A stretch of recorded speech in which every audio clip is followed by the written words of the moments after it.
Olá meus amigos, espero que vocês estejam bem. Você está percebendo que aqui atrás está meio esquisito, né? Eu estou reformando aqui essa sala em que eu dou aula, é na minha casa mesmo, né? Então tem um quarto aqui específico para eu gravar as minhas aulas.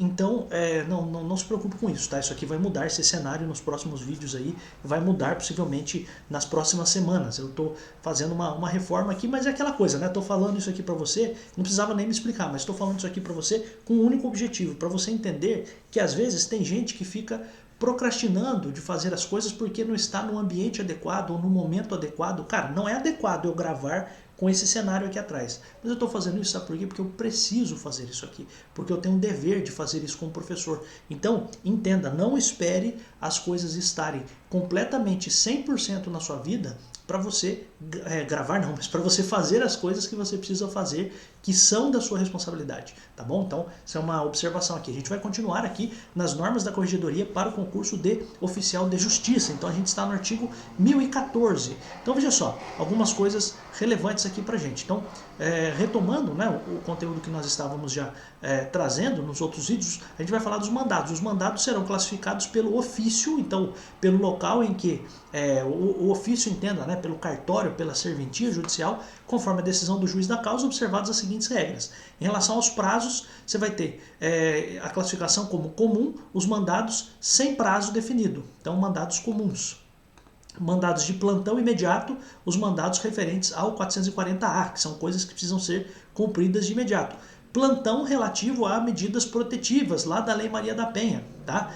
Medidas protetivas de violência doméstica e equivalentes. E também mandado urgente, os mandados com determinação judicial, tá bom? Então esse é um ponto importante aqui pra gente. Também audiência, para todos os mandados com audiência marcada, réu preso, 3 dias, todos os mandados expedidos em processo de réu preso, independente da parte a ser diligenciada. Isso aqui me chama atenção para concurso. Então você tem lá um mandado de réu preso, mas a intimação que vai ser feita não é para o réu que está preso. A intimação que vai ser feita é para o advogado, é para uma testemunha, não interessa. Se o réu está preso, é o réu preso 3 dias o mandado que vai ser expedido, tá? Então isso aqui me chama mais atenção para fins de concurso, tá? Então isso aqui me chama bastante atenção. Vou até deixar marcado aqui o inciso, não estou conseguindo marcar apenas o sexto, né? Mas é o inciso sexto, tá? Você entendeu, né?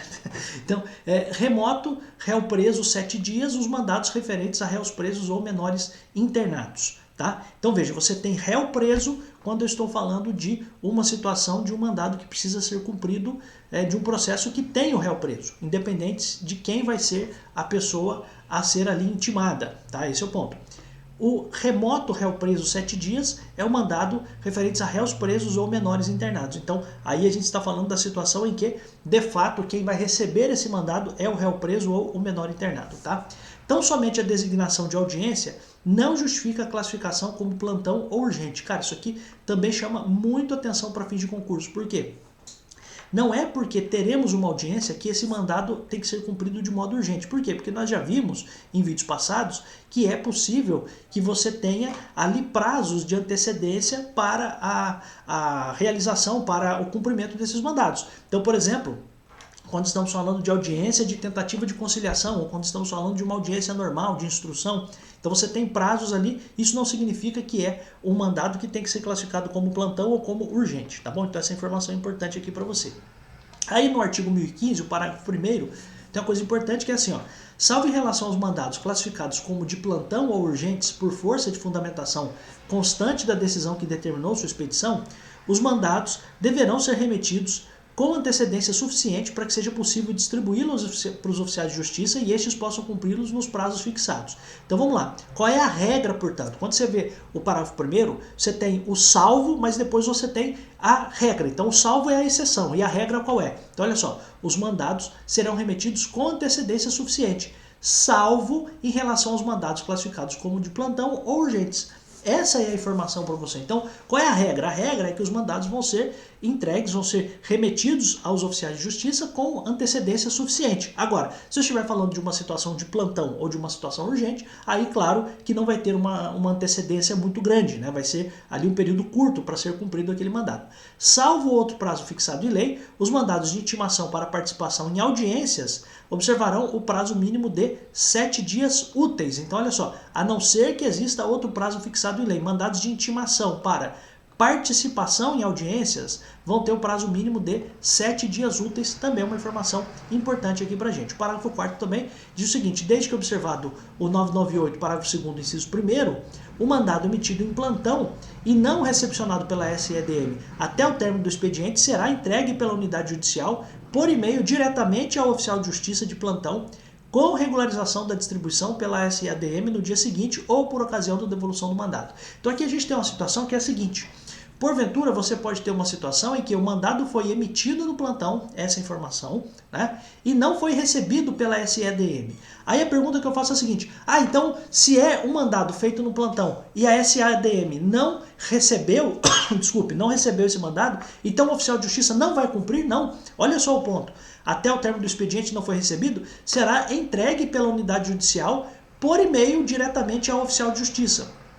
Então, quem vai fazer isso é a própria unidade judicial. A unidade judicial aqui, entenda, o próprio ofício de justiça. Então, a 2ª Vara Civil de Santos, por exemplo. Tá? Então, é ela quem vai fazer essa entrega diretamente para o oficial de justiça de plantão. Tá? E aí, depois você resolve. Entende aquela situação de entra no carro e no caminho eu te explico? Né? Então, ó, entra no carro aí que no caminho eu te explico.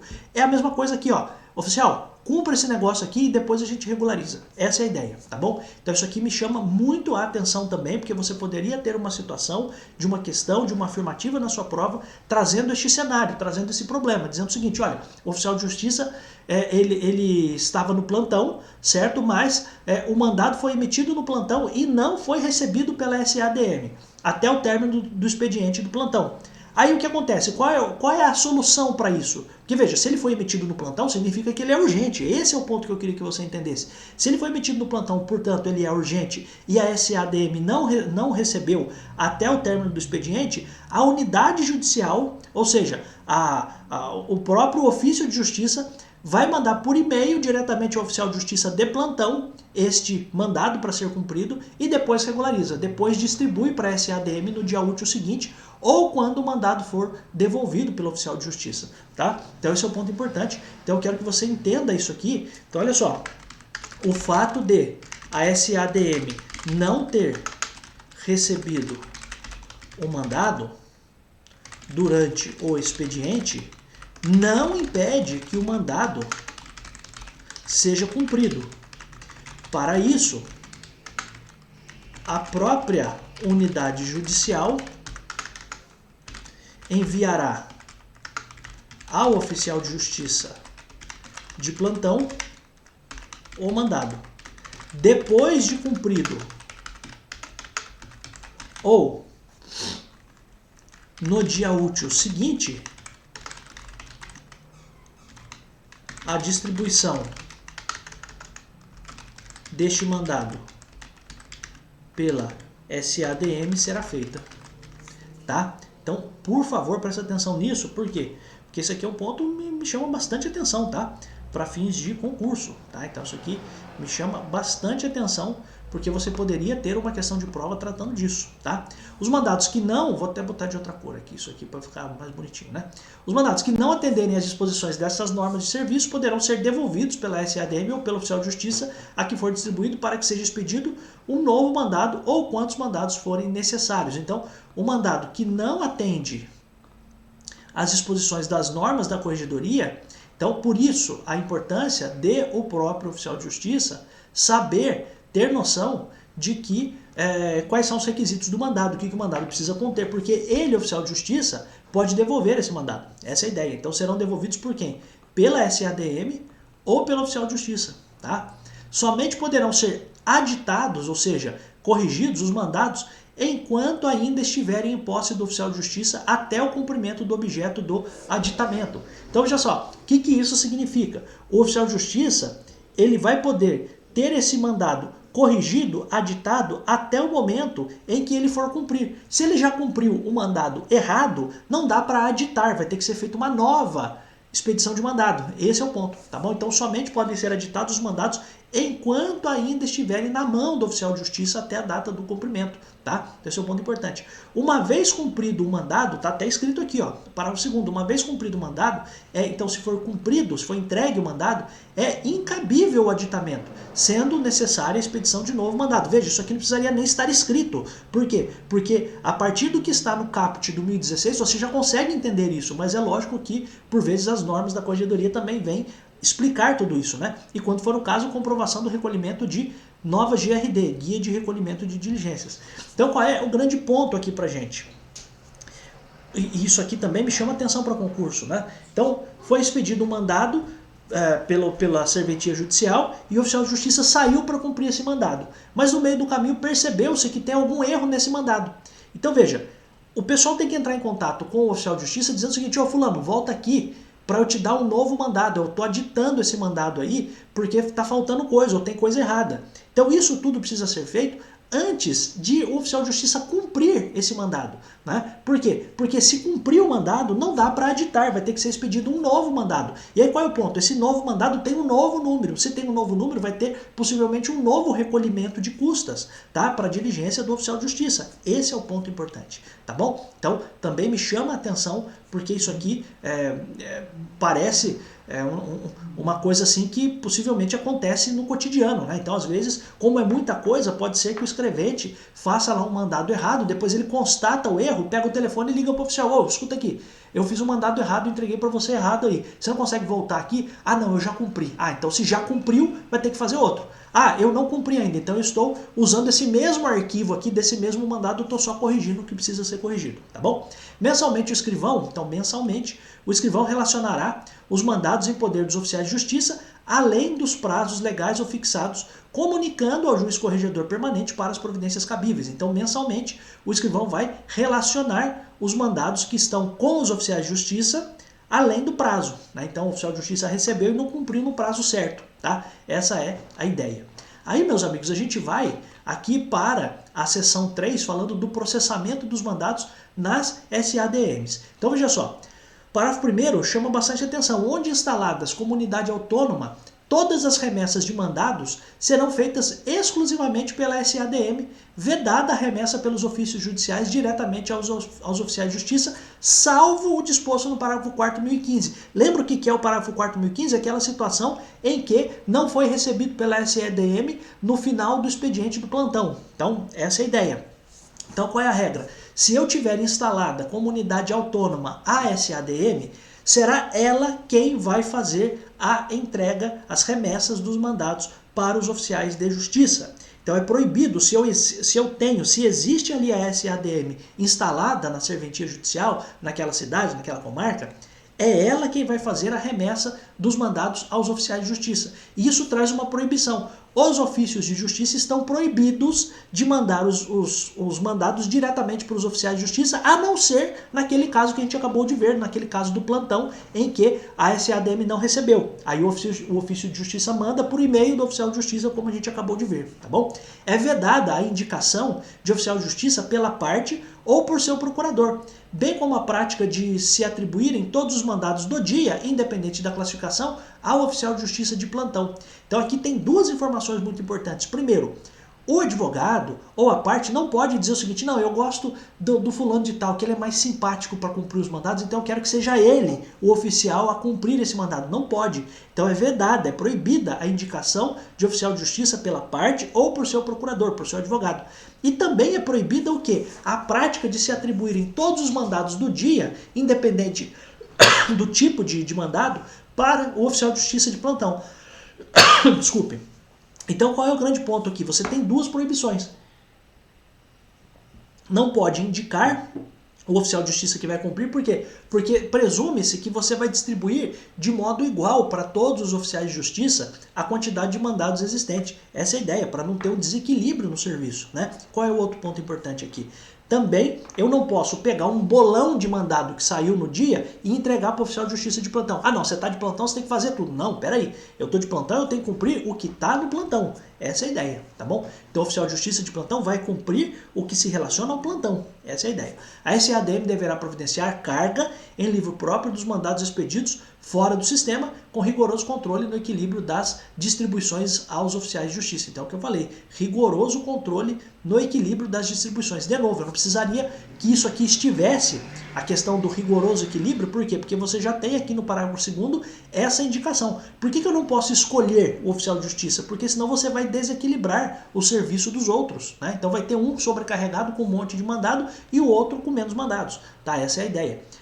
Serão agrupados pelo sistema, quando possível, ou ainda no momento da distribuição pela SADM e no recebimento pelo oficial de justiça, o quê? Então vão ser agrupados pelo sistema, quando possível, ou ainda quando forem distribuídos, o quê? Os mandados emitidos em processos com gratuidade para cumprimento em endereços lindeiros ou contíguos, ainda que relacionados a processos direcionados a pessoas distintas. Então veja só, você tem um oficial de justiça que vai sair para cumprir um monte de mandados que são processos com gratuidade de justiça, com a justiça gratuita, né? A pessoa não paga custas do processo. Pois bem, ele já vai sair e já vai aproveitar a viagem e já vai fazer as intimações de outras pessoas que moram ali perto, endereços lindeiros ou contíguos. Então, nas ruas próximas ali, ou nas casas vizinhas, por exemplo. Tá? Então, esse é o primeiro ponto. Então, processo com gratuidade. Eu posso entregar, aí sim, um bolão de mandados para o oficial de justiça, dizendo o seguinte, ó, todos esses aqui são de gratuidade, beleza? Esses todos aqui são relacionados aos mesmos endereços ou endereços muito próximos. Todos eles com gratuidades. São processos diferentes, são pessoas diferentes, mas como você já está aí, vamos aproveitar por economia processual, já vamos entregar para você fazer o cumprimento de todos. Essa é a ideia, tá bom? Os mandados relacionados ao mesmo setor e zona, tais como, então veja só, você tem uma outra situação. Você pode colocar ali mandados relacionados ao mesmo setor ou zona, tais como mandados oriundos do mesmo processo ou processos conexos ou apensados, mandados oriundos de ações distintas propostas pelo mesmo autor ou autores em litisconsórcio contra o mesmo réu ou mesmos réus em litisconsórcio, mandados oriundos da mesma ação ou ações distintas de mesma natureza propostas pela mesma pessoa jurídica de direito público contra um ou mais réus ou litisconsórcio ou não, execuções fiscais, mandados direcionados ao mesmo estabelecimento prisional ou de internação. Então veja, cara, você não precisaria nem ter isso aqui escrito. É aquela questão, você resolve isso aqui com economia processual. Qual é a ideia? E para fins de concurso, o que mais me chama a atenção? O primeiro, tá? O primeiro porque a gente está falando de processos com gratuidade, que é uma coisa que o oficial de justiça cumpre muito, tá? Mas veja, qual é o ponto? A gente pode fazer a divisão e você tem mandados do mesmo processo, entrega para o mesmo oficial, vamos separar já tudo isso. Você tem processos de execução fiscal, que é a cobrança de tributos por um ente público, então pelo município ou pelo estado, contra um ou mais réus, sejam eles juntos ou não, mas são relacionados à mesma ação, entrega tudo isso para o oficial. Então o oficial vai sair e vai cumprir vários mandados da mesma ação. Então essa é a ideia. Tá? Cadeia ou estabelecimento de internação, então fundação casa, tudo que for para ser entregue no estabelecimento prisional ou de internação, posso direcionar, posso já fazer a separação, não tem nenhum problema. Por quê? Porque a gente está falando aqui de economia processual, essa é a ideia importante, tá?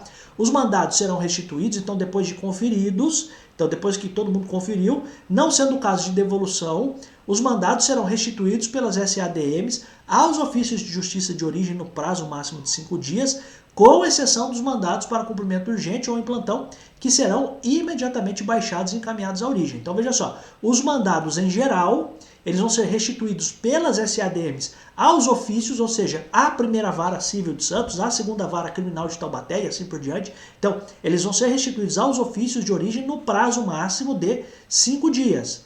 Agora, com exceção do quê? Dos mandados para cumprimento urgente ou em plantão. Porque aí se eu estiver falando de um caso urgente ou em plantão, vão ser imediatamente baixados, então vou dar baixa imediata e já vou encaminhar para a origem. O que é a origem? Para o ofício de justiça, tá?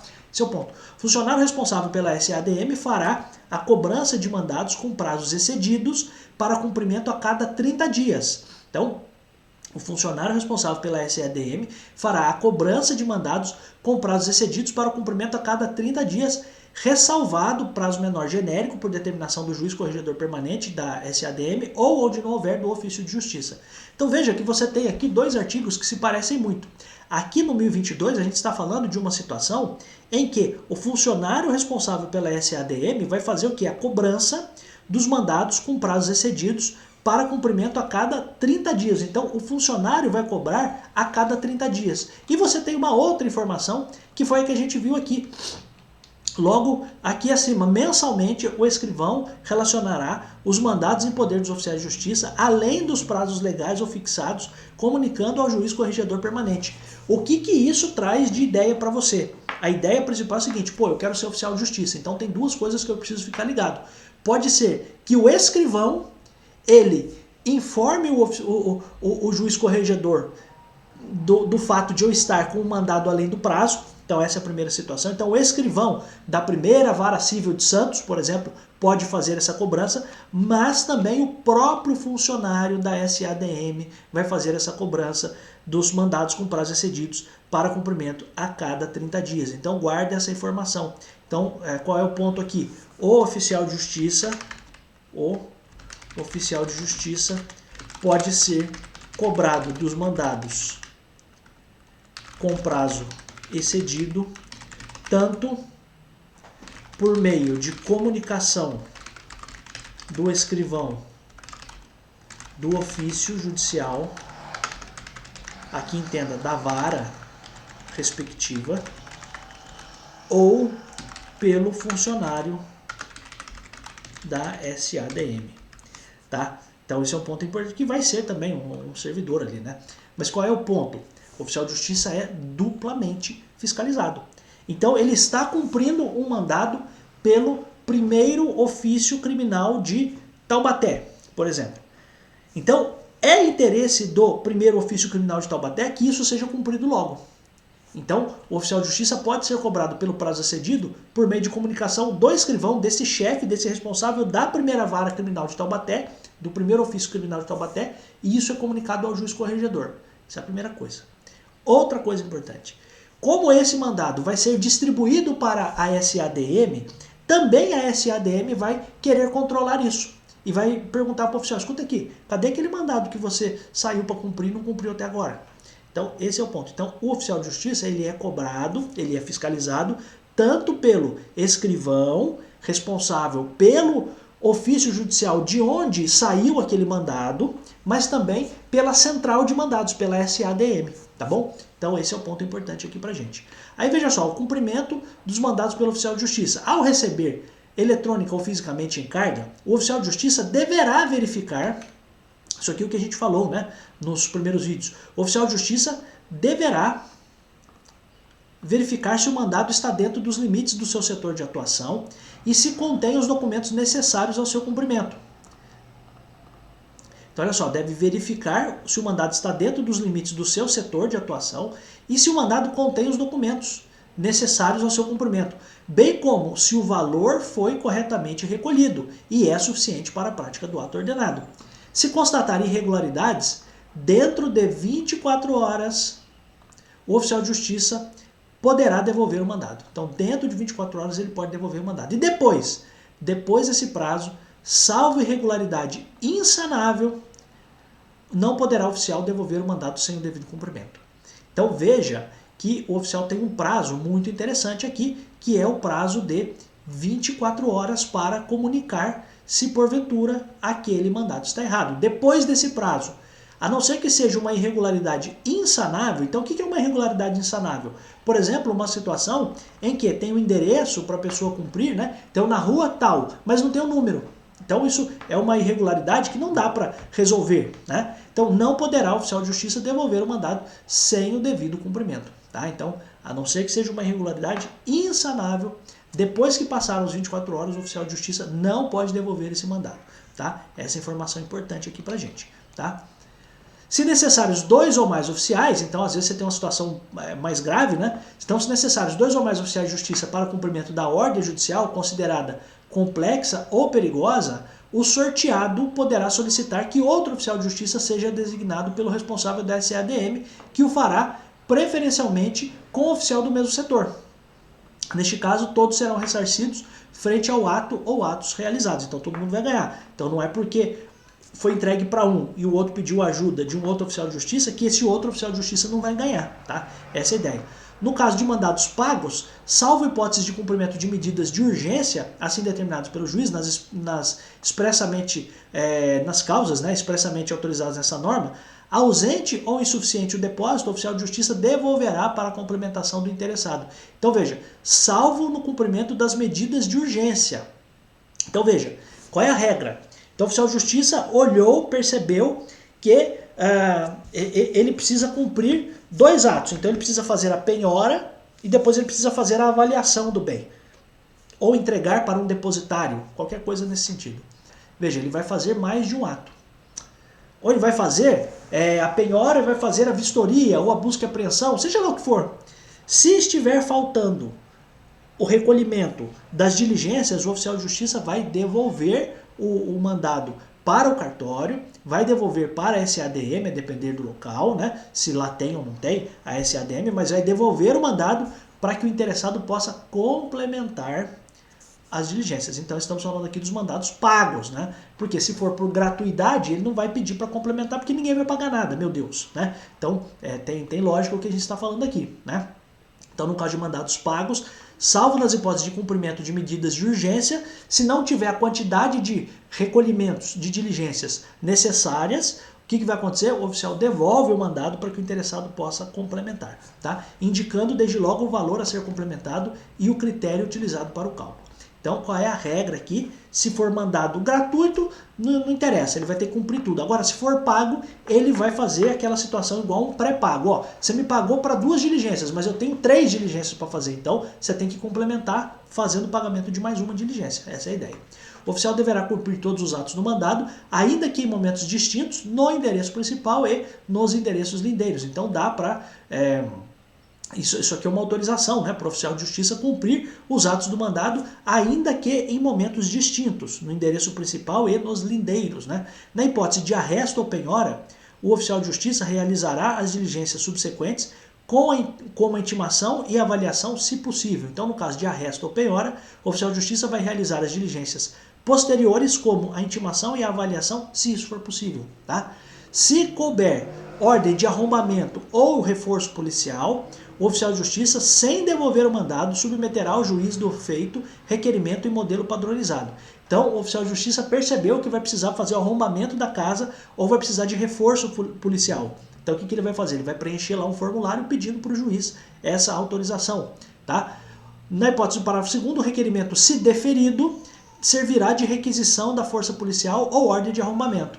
E cópia dele será colocada dentro do processo, será entranhada aos autos ou digitalizada para inserção em autos inteiramente eletrônicos. Meu filho está chorando aqui, mas não liga não, tá? Então veja só, situação também importante aqui, cara, cheiro e jeito de concurso, uma situação em que o oficial de justiça precisa fazer o arrombamento ou precisa fazer o reforço policial para que ele seja ali protegido, né? Então ele vai no lugar, a pessoa está com um facão lá para impedir que ele cumpra o mandado, não dá, né? Então ele vai precisar de reforço policial. O que o oficial vai fazer? Ele vai, sem devolver o mandado, então ele não vai devolver o mandado, então sem devolver o mandado, ele vai se comunicar com o juiz do feito, dizendo o seguinte, ó, juizão, seguinte, o senhor determinou que eu fosse em tal lugar, mas o cara tá com um facão lá, eu preciso de polícia junto comigo, né? Então vai ser feito o requerimento no modelo padronizado, se for deferido esse requerimento, o que vai acontecer? Essa autorização do juiz já serve de requisição de força policial. O que isso significa? O oficial já vai chamar a polícia,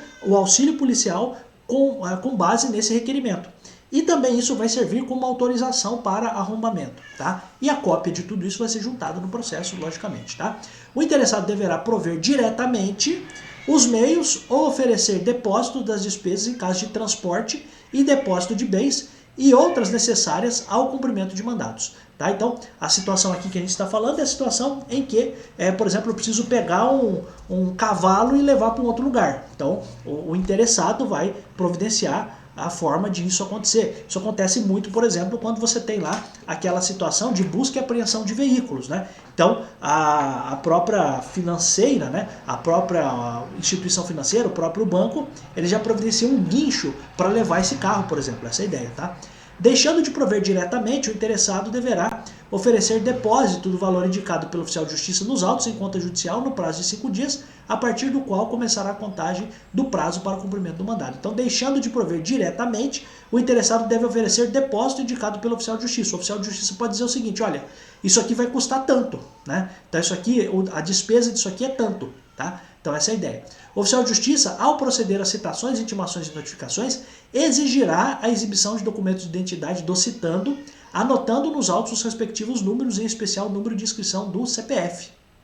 Tá? Então, qual é o ponto aqui, né? Inclusive, existe lá uma contravenção penal, caso você não saiba, de a pessoa não se identificar, não dizer quem é ela para uma autoridade. Então, o oficial de justiça, quando está cumprindo o mandado, ele é autoridade, né? Então, ele tem o poder, sim, de exigir a exibição do documento. Ah, a pessoa não exibiu. Isso é uma contravenção penal. Isso não vai ser perguntado para você na sua prova, eu estou apenas explicando. Isso é uma contravenção penal consistente na recusa de se identificar para uma autoridade, tá? Então, isso é uma contravenção penal. Nas citações por hora certa, você lembra que a citação por hora certa é aquela situação em que, de fato, o réu está se escondendo. Existe uma suspeita de ocultação. Então, nas citações por hora certa, o oficial de justiça certificará os dias e horários em que o réu foi procurado, descrevendo todos os fatos e circunstâncias que despertaram, ou seja, que despertaram, né, que fizeram com que ele suspeitasse de ocultação, fazendo a citação de preferência em pessoa da família, inclusive o que tem lá no CPC. Se não tiver ninguém da família, vai ser para um vizinho, tá? Então veja só, já estamos acabando aqui. Nos condomínios edilícios ou nos loteamentos com controle de acesso, será válida a intimação.